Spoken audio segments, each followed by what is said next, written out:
নমস্কার, আমি দীপান্বিতা মজুমদার, দক্ষিণ দিনাজপুর জেলার বালুঘাট শহরে বাসিন্দা। কিন্তু বর্তমানে বিগত 1 বছর ধরে আমার স্বামীর পিএইচডি সূত্রে আমরা উত্তরপ্রদেশে রয়েছি। আজকে প্রত্যেকটি বাঙালিদের কাছে একটি আবেগঘন দিন। বিশ্বকবি কবিগুরু রবীন্দ্রনাথ ঠাকুরের আজকে জন্মদিন, 165তম জন্মদিন। আজকে আমাদের গোটা জেলা সহ আমাদের গোটা পশ্চিমবঙ্গে আজকে অনুষ্ঠিত হবে। যদি বালুঘাটে থাকতাম হয়তো কোনো না কোনো অনুষ্ঠানে ঠিক আমন্ত্রণ পেতাম, কিন্তু যেখানে আমরা রয়েছি এখানে বাঙালিদের সংখ্যা খুবই কম, হয়তো হাতে গোনা যাবে। যাই হোক, একটু তো অবশ্যই নিজের জায়গাকে, নিজের ভালোবাসার জিনিসগুলোকে একটু হলেও মিস করি। কিন্তু তাই বলে নিজের যেটা পরিচয়, যেটার মাধ্যমে আমাকে কিছু সংখ্যক মানুষ চিনে থাকে, সেটা তো এভাবে ভুলে যেতে পারি না। কবিগুরু রবীন্দ্রনাথ ঠাকুর তার বিভিন্ন গান, কবিতা, ছোট গল্প, শ্রুতি নাটক, নাটক সবকিছু মিলেমিশে তিনি এক অনবদ্য। তার যা উপহার সেটা আমরা বাঙালি কখনোই শেষ করতে পারবো না। সারা জীবন যেভাবে আমরা তার ভালোবাসার জিনিসকে বয়ে নিয়ে গেছি, আগামীতেও আমরা সেইভাবেই বয়ে নিয়ে যাব। তার জন্মদিন উপলক্ষে আমি নিবেদন করব আমার আজকের প্রথম কবিতা। আফ্রিকা।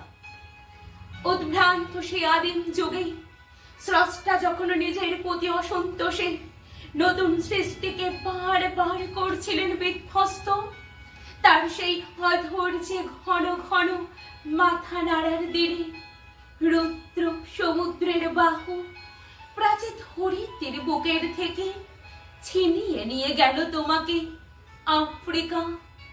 বাঁধলে তোমাকে বনস্পতির নিবিড় পাহারায় কৃপণ আলোর অন্তঃপুরে, সেখানে নিভৃত অবকাশে তুমি সংগ্রহ করছিলে দুর্গমের রহস্য, চিনছিলে জল স্থল আকাশের দুর্বোধ সংকেত, প্রকৃতির দৃষ্টি অতীত জাদু মন্ত্র জাগাচ্ছিল তোমার চেতনাতীত মনে।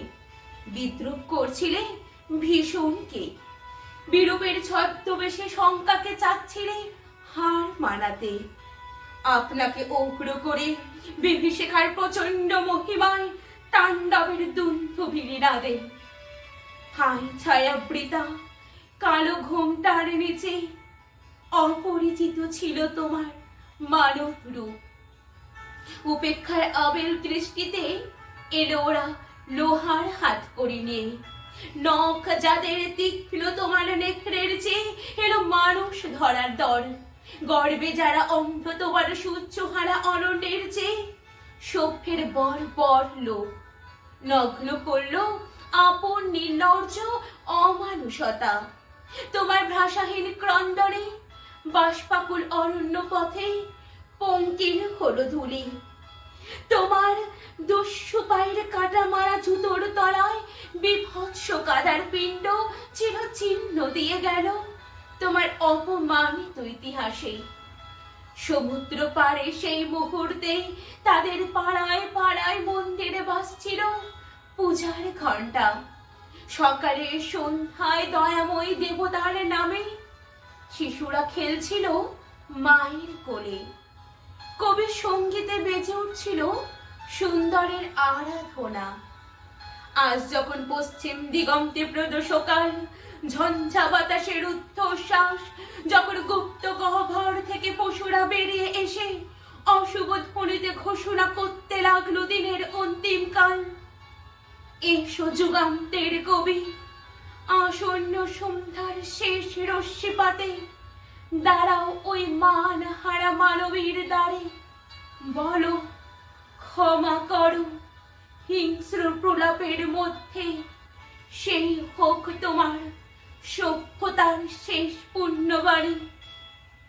সেই হোক তোমার সভ্যতার শেষ পুণ্যবাণী।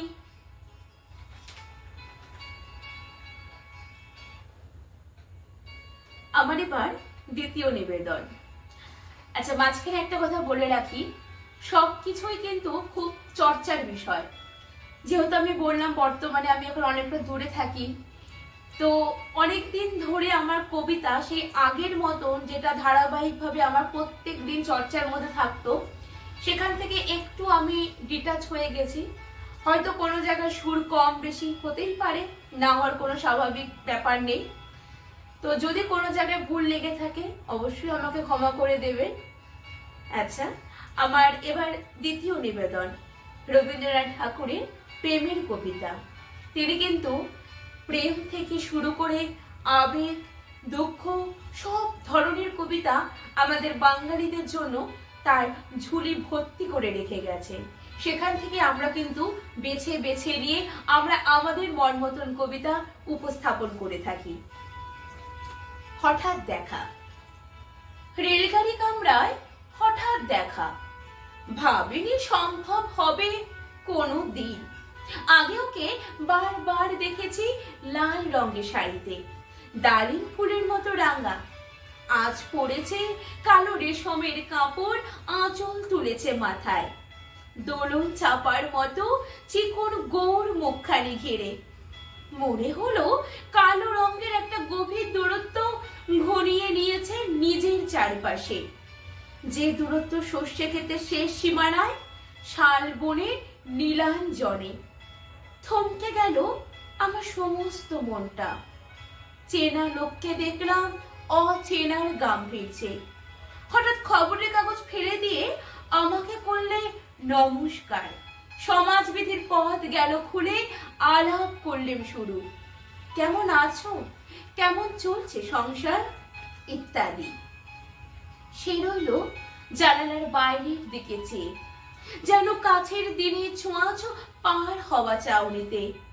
দিলে অত্যন্ত ছোট দুটো একটা জবাব, কোনোটা বা দিলেই না, বুঝিয়ে দিলে হাতের অস্থিরতায়।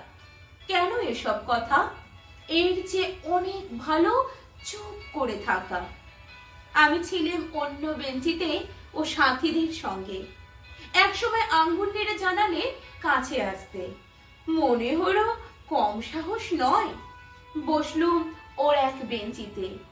গাড়ির আওয়াজের আড়ালে বললে মৃদু স্বরে, কিছু মনে করো না। সময় কোথা সময় নষ্ট করবার? আমাকে নামতে হবে পরের স্টেশনে। দূরে যাবে তুমি, দেখা হবে না আর কোনো দিনই। তাই যে প্রশ্নটার জবাব এত কাল থেমে আছে, শুনবো তোমার মুখে। সত্য করে বলবে তো? আমি বললাম বলবো। বলো। বাইরের আকাশের দিকে তাকিয়ে শুধলো, আমাদের গেছে যেদিন একেবারেই কি গেছে? কিছুই কি নেই বাকি? একটুকু রইলেন চুপ করে, তারপর বললে, দিনের আলোয় গভীরে সারাতের সব তারাই থাকে।